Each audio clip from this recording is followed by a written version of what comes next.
السلام علیکم میرے پیارے دوستوں، کیسے ہو؟ امید ہے کہ سب خیریت و عافیت سے ہوں گے۔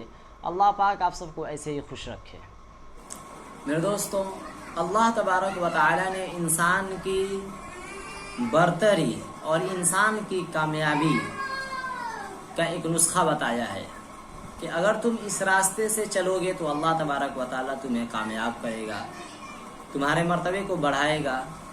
تمہارے آگے دنیا کی ہر عزت، تمہارے آگے دنیا کی ہر کامیابی تمہارے آگے جھک سکتی ہے، دنیا کی ساری بلندیاں تمہارے قدموں کو چوم سکتی ہیں۔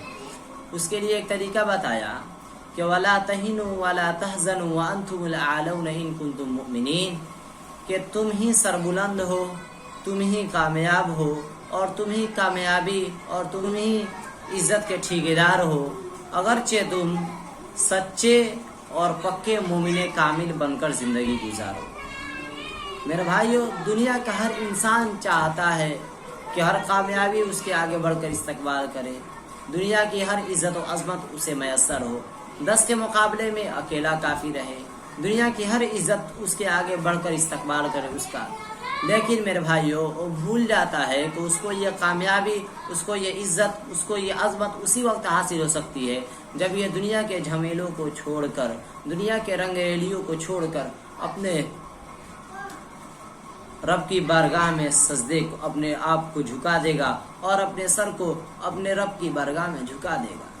جب اس کی ہر چیز اللہ کی ہو جائے گی کہ اے اللہ آپ بتائیں میں کیا کروں، یا رسول اللہ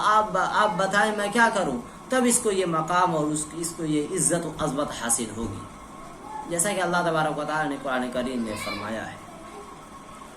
میرے بھائیو، آپ کو میں ایک واقعہ بتاؤں جس سے آپ کو پتہ چلے کہ واقعی اللہ کے ماننے والے کے ساتھ کیا اللہ کرتا ہے۔ ایک مرتبہ شیخ سعدی رحمۃ اللہ علیہ نے ایک شخص کو دیکھا کہ وہ شیر پر بیٹھا ہوا ہے اور شیر کا کان پکڑے ہوا ہے، اور وہ جدھر چاہتا ہے شیر کو گھماتا ہے، اور شیر بلا چوچیرا اس کی خدمت کر رہا ہے۔ جب شیخ سعدی رحمۃ اللہ علیہ نے دیکھا تو یہ تعجب کرنے لگے اور حیرت کی نگاہ سے دیکھنے لگے کہ ایسا کیسے ہو سکتا ہے، یہ تو ممکن نہیں کہ شیر تو انسان کو کھانے کی چکر میں لگا رہتا ہے، اس کی یہی روزی ہے کہ انسان کو کھائے، جانور کو کھائے، زندہ چیز کو، زندہ جانوروں کو، زندہ انسان کو کھائے، اس کی غذا ہی نہیں ہے۔ لیکن یہ حیرت میں پڑ گئے کہ شیر کیوں انسان کی خدمت کر رہا ہے، شیر کیوں اس انسان کی اطاعت کر رہا ہے۔ تو یہ تعجب کی نگاہ سے دیکھ ہی رہے تھے کہ اس بزرگ کی ان پہ نظر پڑی، تو کہنے لگے سعدی تم اتنی تعجب کی نگاہ سے کیوں دیکھ رہے ہو، اتنی حیرت بھری نگاہ سے کیوں دیکھ رہے ہو؟ یہ شیر کیا، دنیا کی تمام کے تمام خونخوار درندے اور جانور، دنیا کی بڑی سے بڑی مخلوق تمہارے غلام بن سکتے ہیں۔ دنیا کی تمام جو اللہ تبارک و تعالی نے جس میں عزت رکھی ہیں، جس میں بلندیاں رکھی ہیں، جس میں رتبے اور مرتبے رکھے ہیں، وہ تمام کے تمام تمہارے پیروں تلے آ سکتے ہیں۔ اس کے لیے ایک شرط ہے کہ تم خدا کے حکم سے سرتابی نہ کرو، تم خدا کے حکم سے اپنے منہ کو مت پھیرو،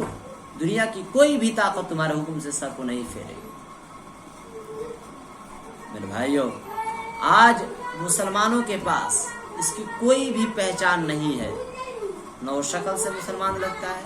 نہ سیرت سے مسلمان لگتا ہے، نہ صورت سے مسلمان لگتا ہے، اس کی کوئی اس کے بعد دلیل نہیں ہے، کوئی ثبوت نہیں ہے۔ کوئی انسان راستے سے چل کر آ رہا ہے، آپ حیرت میں پڑ جائیں گے اس کو سلام کریں یا نہ کریں۔ یہ حالت آج ہو گئی ہے، تبھی تو ہم دنیا میں چاروں طرف سے ٹھوکریں کھا رہے ہیں۔ اور بھائیو، ہمیں ابھی حالت بدلنے کی ہے کہ ہم پہلے جیسا ہو جائیں، پہلے جیسے بن جائیں، جیسے صحابہ نے قربانیاں دی، جیسے صحابہ نے نمازیں پڑھی، جیسے صحابہ نے اپنے گھر چھوڑے، جیسے صحابہ نے اور انبیاء کرام نے اللہ کو راضی کیا، ویسے ہی ہمیں ضرورت ہے کہ ہم اللہ کو راضی کریں۔ میرے بھائیو، ایک صحابی آئے اپنی بیوی کے پاس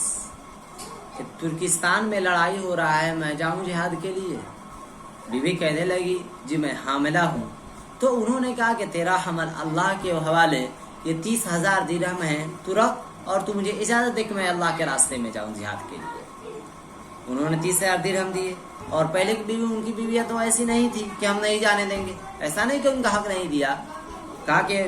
لے لیں گے بعد میں۔ وہ رگلے فروخ بیوی کو 30,000 درہم دے کر اور حاملہ چھوڑ کر اللہ کے سپرد کر کے نکلے ترکستان میں۔